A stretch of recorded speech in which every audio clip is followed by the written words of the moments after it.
Hello again and welcome back to English Today. This is DVD 17 and the fifth DVD of your upper intermediate level. And in this DVD, we'll begin with another 2 episodes of our story, That's Life, followed by our special TV programs, where our culinary experts will be talking about how to set the table. This will be followed by a discussion about e-commerce and about doing business on the internet. Then, in the grammar section, we'll study how to position adjectives in the English sentence and also look at some of the main differences between American and British English, all right? So, enjoy yourselves and enjoy your viewing.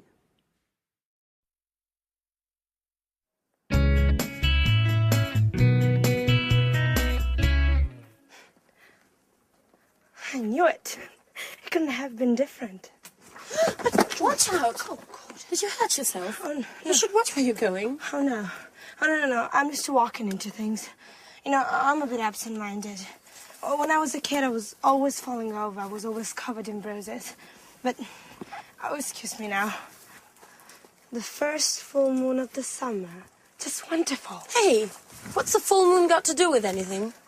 No, nothing. Come on, please. Tell me what you're reading. It's just a beautiful love story full of passion. It's a love story between a young lady of the nobility and a farmer. The girl's father wants her to marry a lord and is against the relationship. So he arranges to have the young farmer kidnapped and locked away in a secret room to die of hunger and thirst. What a sad story. Isn't it rather depressing? Well, wait a minute. I haven't finished. The kidnapping happened on the first full moon of the summer. Just a moment before, the 2 lovers had arranged to meet. Legend says that every year on that night, the young girls return to look for her lover. Do you see? What should I see? It's a legend. Don't tell me I should believe in such a stupid thing. Well, on the contrary, I think you should. This is the interesting part. This love story took place here, in this house. And tonight, there's the first full moon of the summer. Oh, this is so exciting. I know this holiday would bring some pleasant surprises. You must be mad. And by the way, where on earth did you find this book? Well, up in the Arctic. It must have been written by one of Paolo's ancestors. If I'd known that room contained some treasures like this book, I'd lock myself in there for the whole holiday. You shouldn't go nosing around everywhere, Michelle. Well, then you should leave me alone then. I'm going to get the others together now, and we'll devise a plan for tonight so we can look for the young girl's ghost.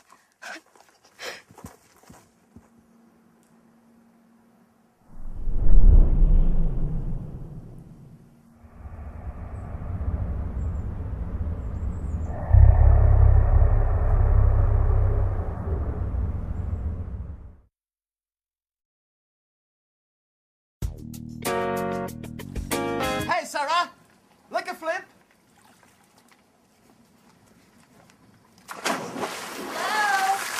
Hello. I'm glad you're here. We've been here since noon. We've made an incredible discovery. What's this about? Well, according to Michelle, this house is home to the spirit of a young girl. And this young girl is going to appear to us tonight as a ghost. Don't make fun, okay? It's true. I read it in a book I found at home. And I can feel it, too. There's a strange atmosphere, almost surreal. I think the only strange thing here is you. That's exactly what I said. Okay, enough of that. Listen to me. This is the plan for tonight. When the moon's high in the sky, we'll get some candles and go and look for the ghost. Paolo, didn't you know anything about the story? Well, my grandfather did tell me something about it. When I was a boy, I used to go looking for spirits with my cousins. And didn't you feel frightened? I know. It was a great fun. Sure, everyone knows ghosts don't exist. Oh, you're wrong there. You know, one night, we heard some strange noise. Someone was shouting. Oh, we were so scared. And we ran up to our rooms, and my youngest cousin cried for 2 days. He was so terrified. What rubbish. I think you just invented the whole story. Okay, stop arguing.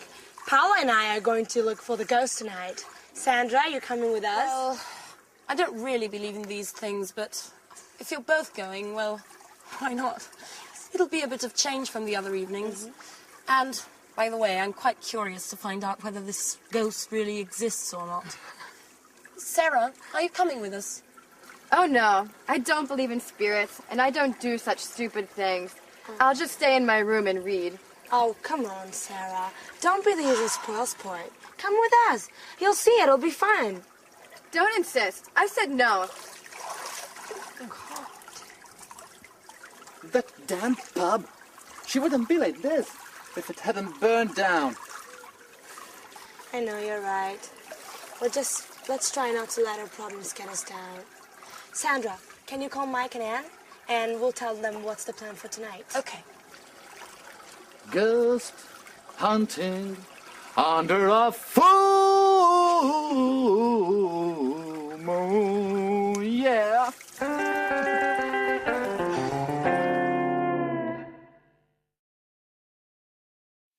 Hi everyone, and welcome back for another lesson.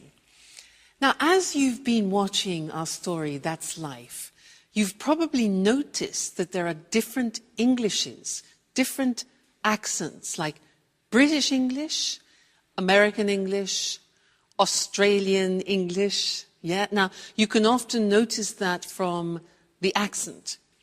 But we don't only notice the difference from the accent. There are also differences in vocabulary. And this is something that I want to look at with you now, especially between British English and American English. So we'll look at the screen and you can see the words written. Because British English and American English, when I meet, for example, an American person, I usually don't have any problems understanding. But occasionally, let me tell you this story. An American said to me once, he said, hey, do you have a moose? And I didn't know what to answer. He said, do you have a moose? Now, in the English language, a moose is either the dessert that you eat at the end of a meal, like chocolate mousse, or it's the animal with antlers that you see in Canada. So none of those things were appropriate for the situation that we were in. So I had to say, sorry, what do you mean by moose? And for him, the moose was a mattress. You know, part of the bed that you sleep on, a moose was a mattress. So I was just flabbergasted. I could never have guessed that a moose was a mattress. So let me show you or introduce you, maybe you know some of these already, especially if you watch the cinema a lot. Some of the difference in terminologies and vocabulary between American and English, all right? Now, look at the screen. In British English, we talk about living in a flat, which is a small house in a condominium. So that's a flat. But the Americans tend to call that an apartment, all right? Then we in England have gardens, which are often attached to our houses or our flats. But in America, they call that a yard, all right? A yard. So in my backyard, you often hear. Then when you have rubbish, in England, we put the rubbish in a rubbish bin. But in America, rubbish is garbage. So they put their rubbish in a garbage can. So rubbish bin, garbage can. If I say in British English, I'm going to town, the Americans will say, I'm going downtown. I'm going downtown. In England, walking along the streets, the part beside the street itself, beside the road, is called a pavement. But in America, that is called a sidewalk. Pavement, sidewalk. We put our cars in a car park, but in America, they call a car park a parking lot. Okay? Parking lot. We in Britain, we drive on motorways, whereas in America, you will hear the word freeway or highway or even superhighway. All right, so motorway in Britain, freeway, highway in America. Then when all the roads come together, we call that in English a junction. But the Americans call it an intersection. Junction, intersection. When we are traveling in our cars, we go and we buy petrol. The Americans buy gas or gasoline. For us, gas is a liquid air. So, gas, gasoline, in British English is petrol. Okay? Then, in England, we go to the cinema. In America, they prefer often to use movies. Go to the movies. Then, for example, if you go to a theatre and you want to go to the wardrobe, for example, and leave your coats, etc., very often in America, that is called the closet. So, wardrobe, closet. Then, if you're in a restaurant, to begin with, we in England have a starter. The Americans have an appetizer. And this is very interesting. When you take potatoes and you fry them, and for example, you have it with steak, in English, those are called chips. The Americans use French fries. Now, in English, when you have a bag, for example, at a party, if you're having an aperitif, we often have nuts and what we call crisps.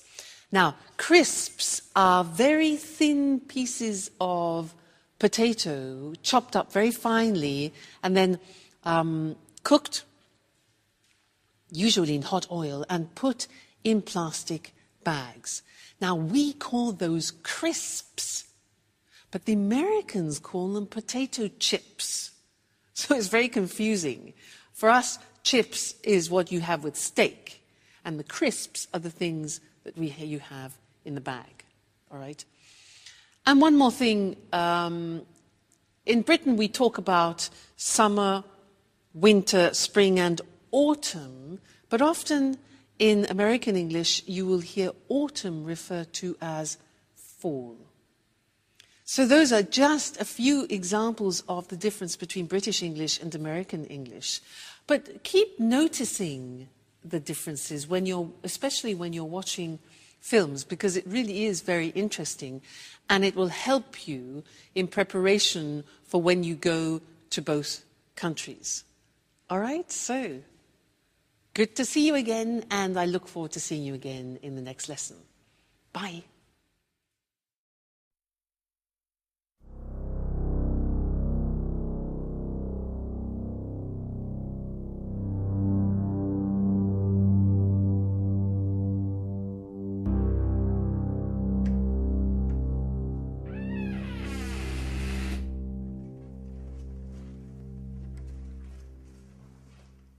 So, this is the abandonment? Yeah? Oh, I should never have got involved in this charade. I still can't believe you persuaded me to come along. Oh, come on, Anne. You'll have fun. You won't regret. Can anyone tell me exactly what it is we're looking for? Mike, do you ever listen when people talk to you? We're looking for the ghost of a young girl. Legend says that when the full moon's high in the sky, she returns here to look for a young lover. She walks up and down the secret spot where she used to meet him. And where is the secret spot? Well, we don't know. But Paolo told me that last year he'd heard strange sounds coming from this house. We can start from here. Where here? How can we possibly if we can't see anything in the dark? Don't worry. I know this place very well. Okay, silent. Otherwise, we're not going to hear anything.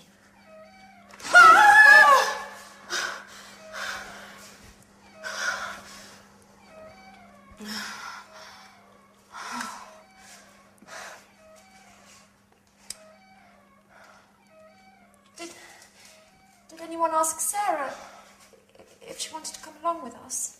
Of course we did. She isn't interested. She doesn't believe in ghosts! Well, you still should have insisted. It's not nice to leave her all by herself at night. Okay, can we please start searching again?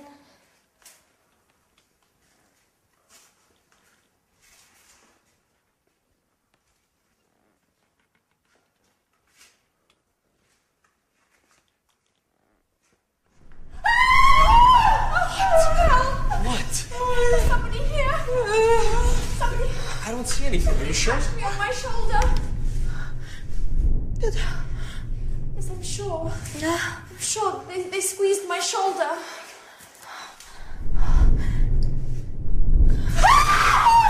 It's me! What an idiot, Paolo! Oh. Okay. Now that we've solved that mystery, silence everyone, and let's continue. Well, to be honest, this place is kinda Creepy? creepy, yeah?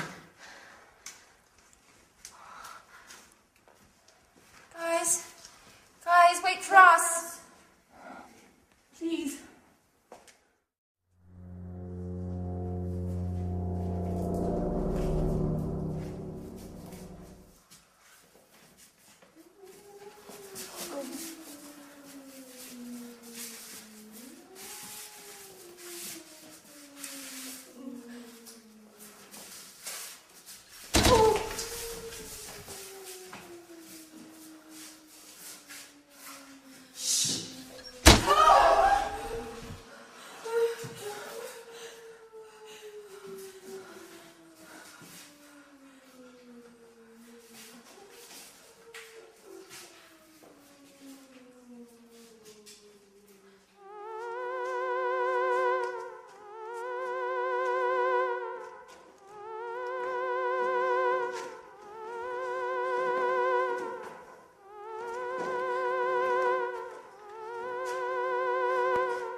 Crikey, I'm not feeling very well. I think I'm going to faint. Shut up! Well, no, we read about you and we want to get to know you. I don't like intruders. Do you know what happens to the people who cross my path? What happens? A horrible death. You must choose between being burnt alive or being eaten by wolves. Oh my God. Listen, Miss Lady Ghost. I think there must be some misunderstanding here. We're all going to leave now and let you look for your lover in peace and quiet. Right, everyone? Don't move an inch. It's too late. Your fate has been decided. I beg you, please don't kill us. I didn't even want to come. They forced me to come with them. Really. Be quiet!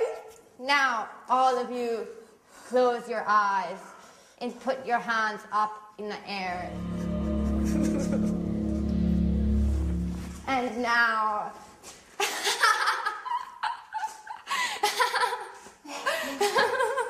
Sarah! So you were the ghost? Yes. I was in my room reading when I thought of dressing up and scaring all of you. And I must admit, it was worth it. You don't know how funny you all looked. Your face is white with fear, and your voice is pleading for mercy. I've never had so much fun. Yes, but you gave us all a big shock. Yeah. Yes.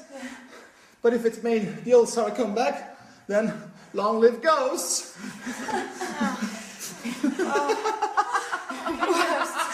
Yes.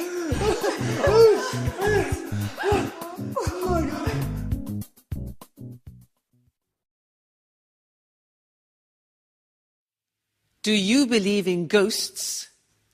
I do.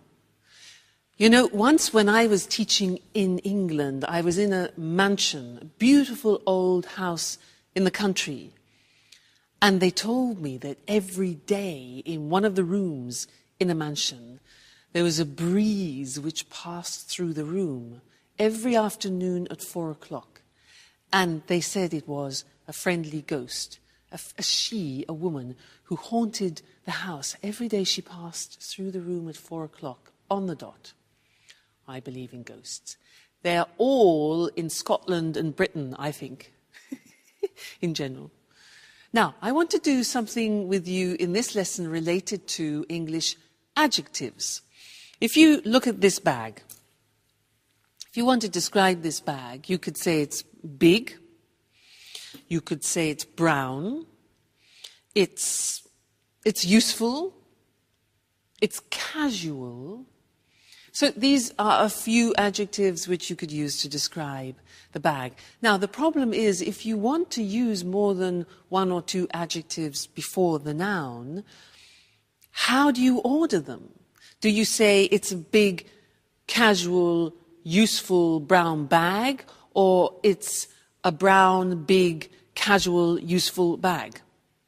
That's the problem. Well, in English, there is an order, a specific order, which we're now going to look at on the screen together, so that you can decide every time you're using adjectives what order to put them in.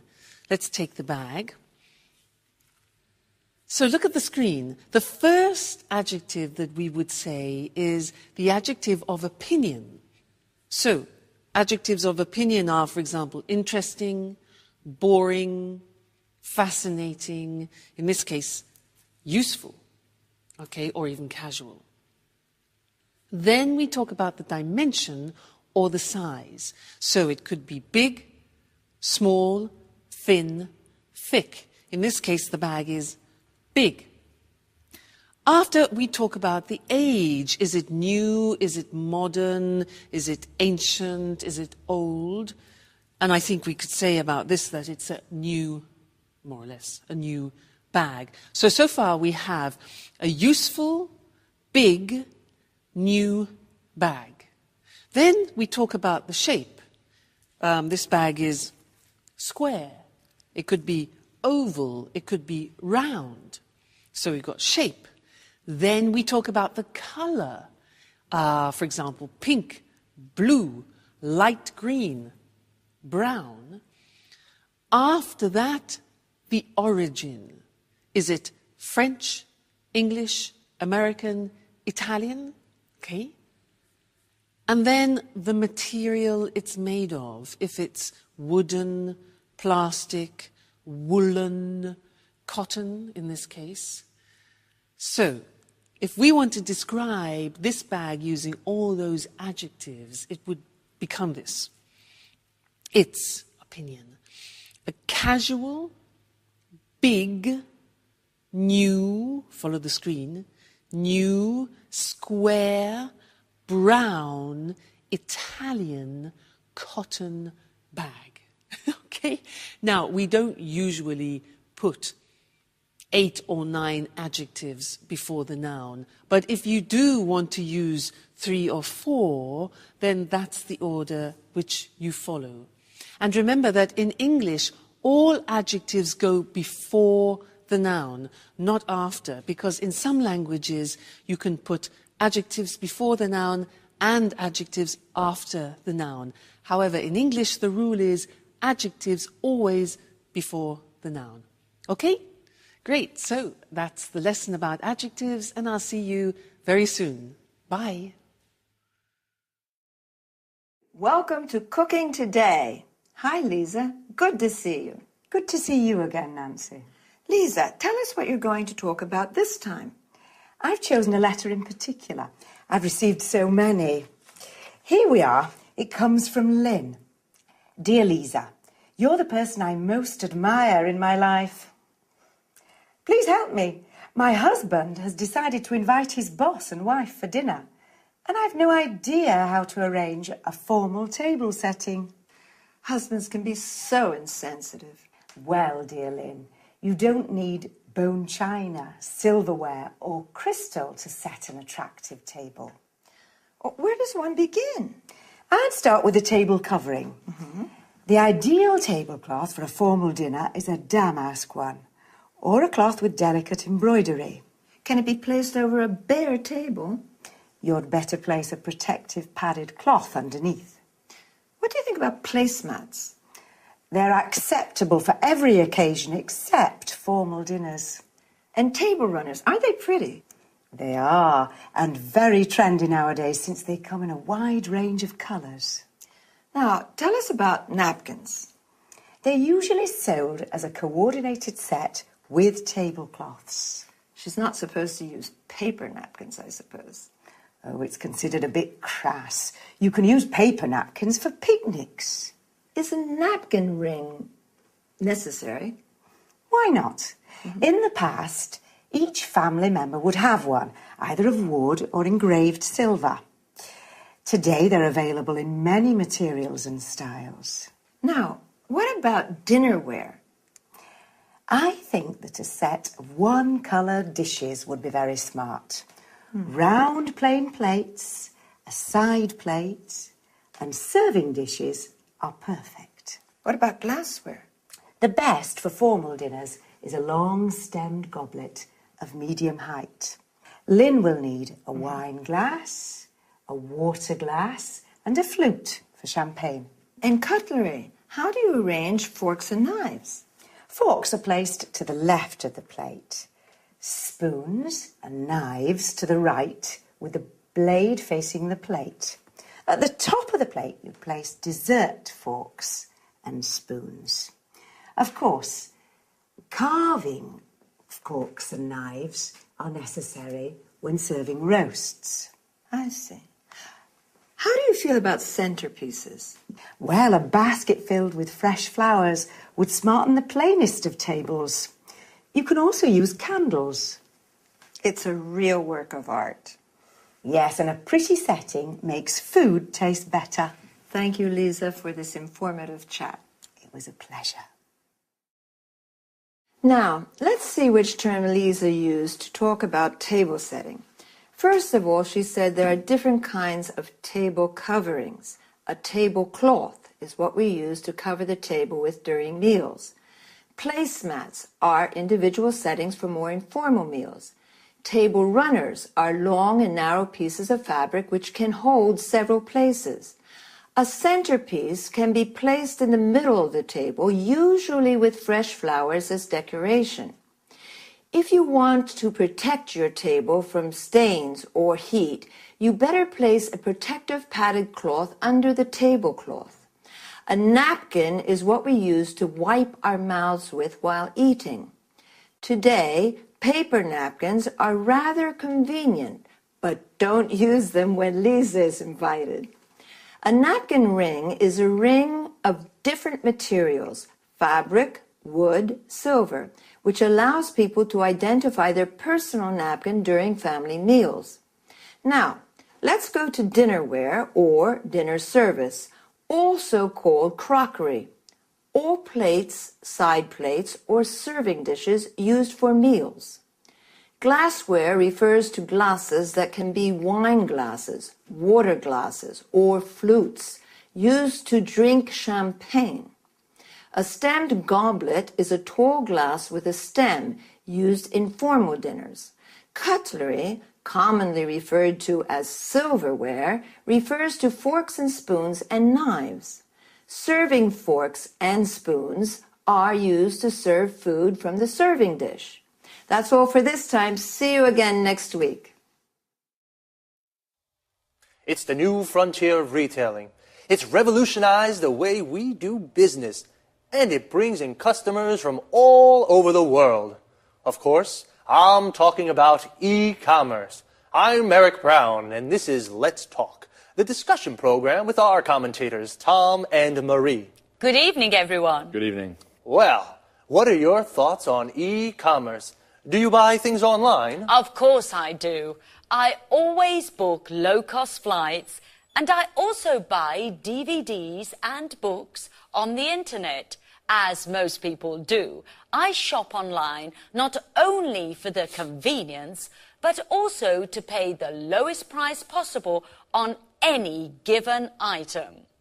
I used to visit different websites to shop around for the lowest price, but now that automatic comparison shopping is possible, my browser automatically shows me the prices for the same DVD at different online stores on the web. I can easily compare prices and choose which one to buy. Marie, did you know that you're a typical online shopper? In fact, 52% of online shoppers buy books, 41% buy leisure and travel items, including holidays and flights, and 40% buy DVDs and CDs. Well, Eric, online shopping is very popular today. In the UK, for example, 48% of people regularly shop on the internet. Did you know that economists put the value of online shopping in the UK at £2.26 billion and that the e-retail market is growing by 32% a year? Actually, that doesn't surprise me. E-commerce is having a huge impact on the way we do business. It's increasing markets, improving efficiency and effectiveness, and is transforming business processes. Tom, why are you so quiet? What do you think about e-commerce? Well, to tell you the truth, I'm very skeptical about e-commerce for many reasons. Why exactly are you skeptical? Well, let's start with the issue of security. Credit card details can be stolen, and it's possible to order goods from bogus companies, ones that don't really exist. There are also lots of scams to trick people into handing over their login details for online banking, and then their accounts are emptied. So, according to you, buying things online is risky. Yes. Also, you can't be sure you'll get the goods you ordered, and if there's something wrong with them, who pays for the goods to be returned? You do. Tom, I agree with you, but up to a certain point. There are some problems with e-commerce, but these problems aren't stopping people from spending more and more online. At the same time, e-commerce has many advantages for business people. Could you explain some of these advantages, Marie? Well, it's cheaper for a retailer to set up a website than it is to rent a shop, fit it out, and pay someone to work there. Besides, a website has global reach, so customers can come from all over the world. Okay. An interesting discussion. But I'm afraid, yet again, we've run out of time. Once again, I'd like to thank our commentators. Thank you. Thank you. And goodbye to everyone. And see you again next week for another edition of Let's Talk. The topic today was e-commerce, electronic buying and selling. More specifically, we spoke about e-retailing and online shopping. Retailing is the selling of goods directly to consumers. Consumers are the people who buy goods. Online means with the internet. So, online shopping is buying things on the internet. The e-retail market, that is the selling of goods online, is growing. Well, online shopping has its positive aspects and negative aspects. Marie said you can find the lowest price thanks to automatic comparison shopping. Automatic comparison shopping means your browser, the program you use on the internet, automatically shows you the prices of the same products at different online stores. An online store is a virtual shop on the web. The web is another word for the internet. With this kind of shopping, you don't have to shop around. To shop around means visit different shops to look for the lowest price. It's cheaper for retailers, people who sell goods to consumers, to set up a website than to fit out a shop. To set up a website means to develop a website.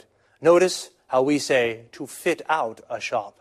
This means to make a shop ready for use. For example, add shelves, lights, mirrors. Tom, on the other hand, is skeptical about e-commerce. This means he has doubts. He says online shopping is a risk. There are lots of bogus companies. These are companies that don't really exist. And lots of scams. A scam is a trick to steal money from people. Again, we have run out of time. To run out of something means you have finished it. So, goodbye and see you again soon.